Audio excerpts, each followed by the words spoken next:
Something tells me this is no mere adventure story.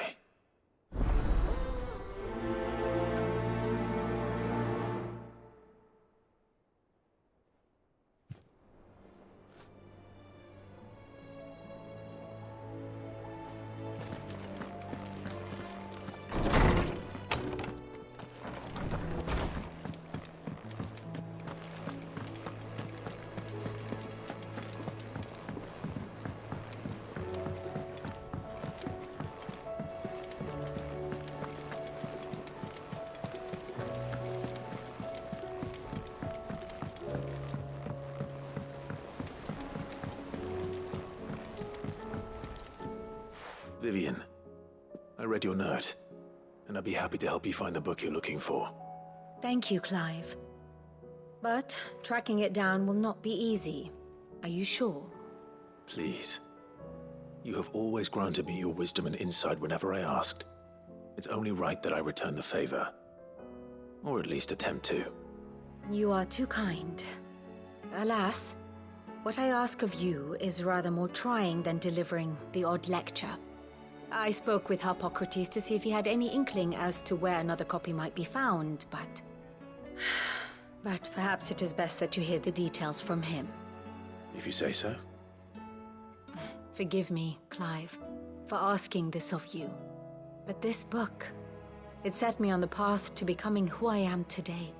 Its importance cannot be overstated.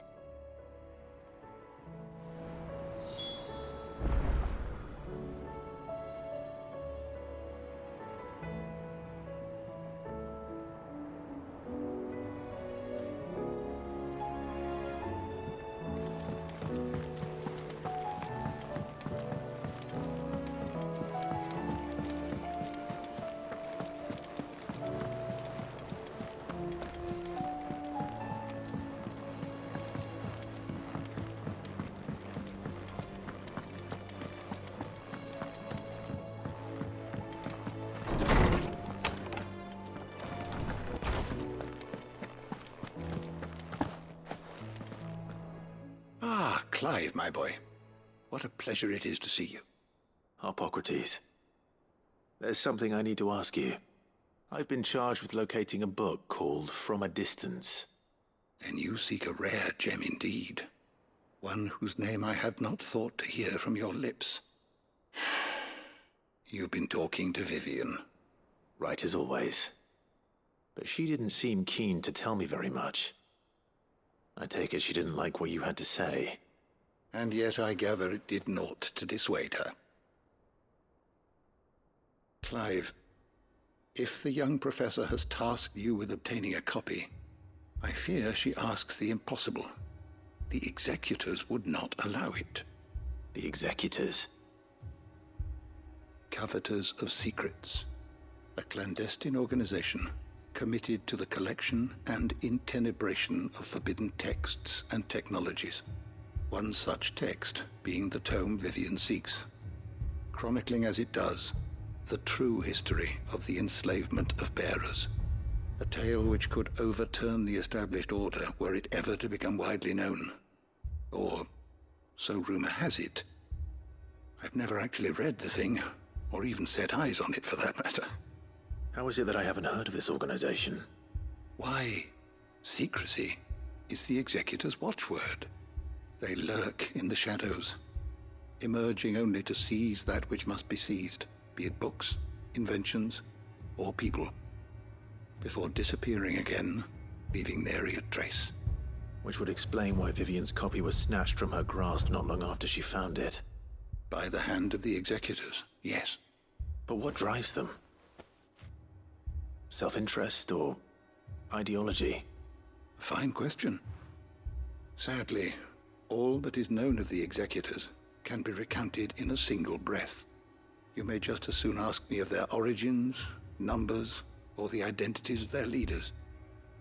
Any answer I give would be pure speculation. Then my hunt was doomed from the first. What was Vivian expecting? That I'd pluck it from thin air? Not from thin air, no. From ash. Rumors of the executors are rife, among the scholars of Storm, but rather less so across the strait. I have a friend. Well, I had a friend in the village of Garnick, a collector of rare tomes, upon which subject we would oft correspond. Alas, I have heard naught from him since the skies fell dark. And no doubt he too has turned. But though he did not mention it by name, it is possible that a surviving copy of From a Distance yet rests upon one of his many shelves, quietly awaiting discovery. If you were, by some chance, able to save even a single book from the poor man's library, I know his soul would rest easier. Very well. When I next find myself in Waloed, I'll be sure to pay Garnick a visit. Good morrow to you, my friend. I don't believe you've read this particular chapter before. What subject shall we consider today?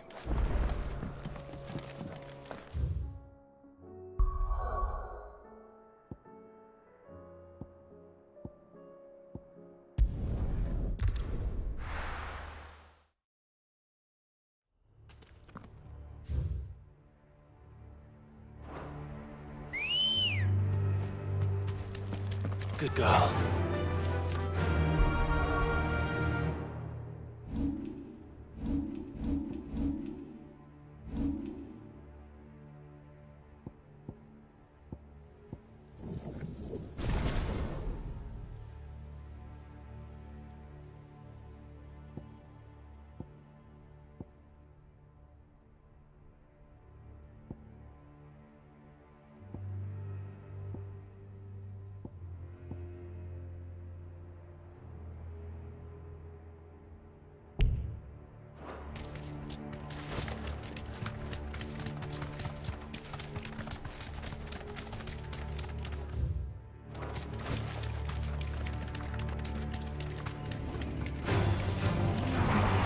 Deserve a rest.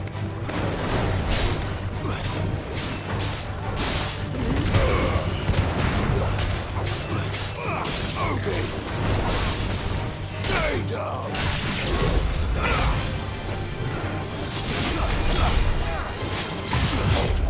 Nice try.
Faster!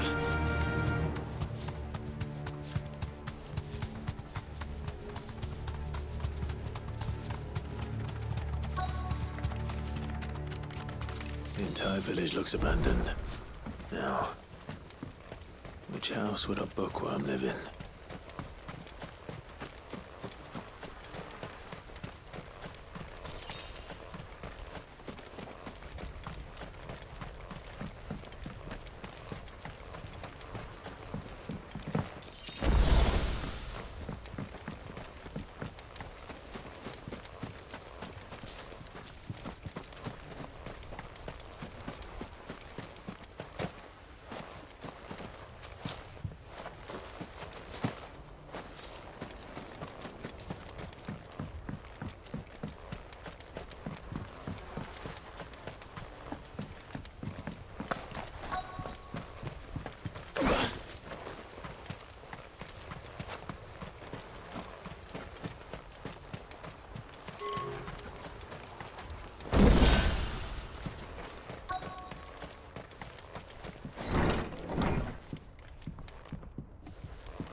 This is a Royal Army logbook.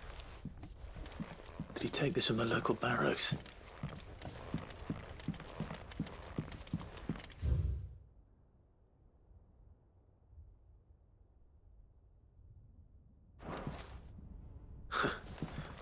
His interests were certainly varied.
This is it.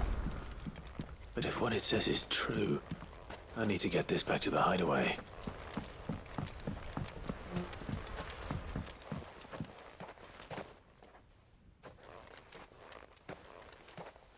Leaving so soon, stranger? We've been watching you. From a distance, so to speak. Subtle. I know who you are. Then we need not waste time on introductions. Hand me the book. Leave it in our care and return to your life. Your care? Do you mean to burn it or bury it? That is not my decision to make. But by one means or another, its contents shall be removed from the common record. Then I'll have to politely refuse. I won't let you erase our history. Then we find ourselves at an impasse. Very well. The book can just as easily be pried from your dead hand.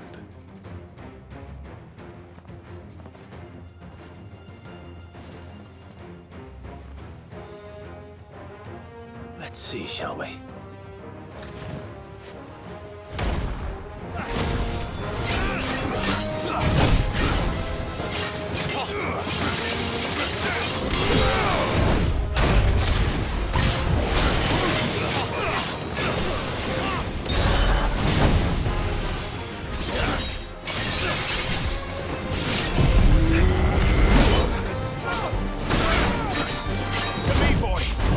Well done.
Impressive.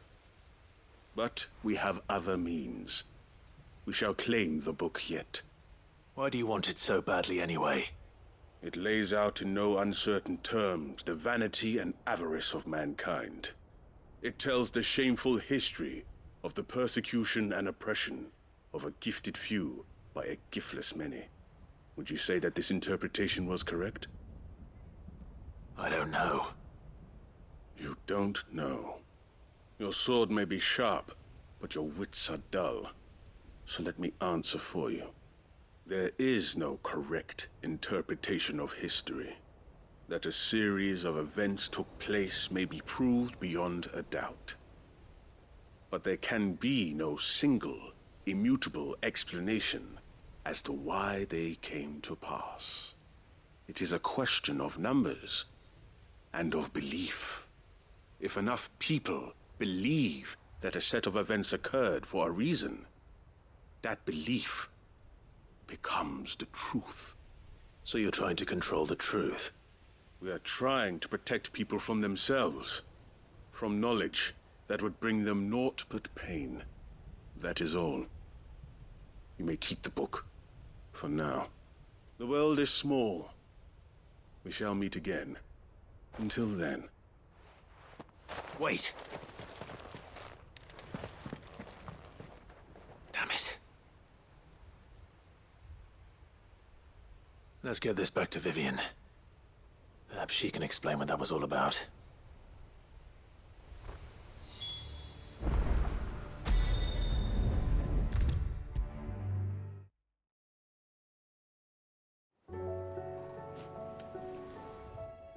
Vivian.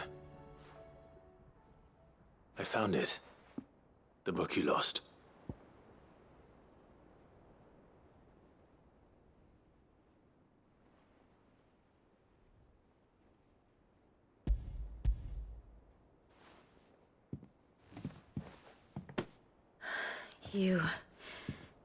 You found it.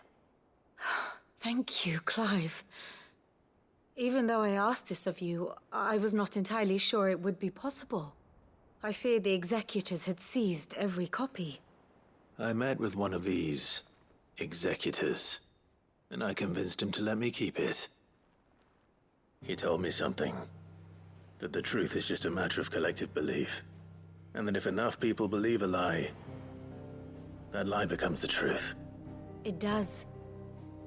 But it also means that the truth is not immutable. That it can be changed. Provided that those who wish to change it can convince enough people that their perspective is the correct one. As the sad history of the bearers proves. You said that the book inspired you to become a scholar. It did. Or its author, rather. She was a heretic, you see. A firebrand and a dissenter. A gallows stood ready for her in every corner of the realm. And by shunning society, or perhaps being shunned by it, she stumbled upon a truth so potent that an entire realm trembled at the prospect of its utterance. I, too, have always felt somehow set apart from the world of men. A stranger to my own species. She taught me that my solitude was not a curse, but a gift. And that, though my journey to the truth might be a lonely one, what I found at my destination would be more than worth the cost. Do you still feel that way? That you're not one of us? Honestly, I'm not entirely sure anymore. Since coming to the hideaway, I find my thinking somewhat clouded. Perhaps the result of studying mankind from a rather closer perspective than I had intended. But the more I study, the more I find value in this perspective. In looking not from the outside, but from within. So if you'll permit me, I'd like to continue my work here. Remember, Clive, when enough people believe, belief begets truth. Give the men and women of this benighted world the gift of truth. Make them believe in you, as I do. I'll try, Vivian. I'll try.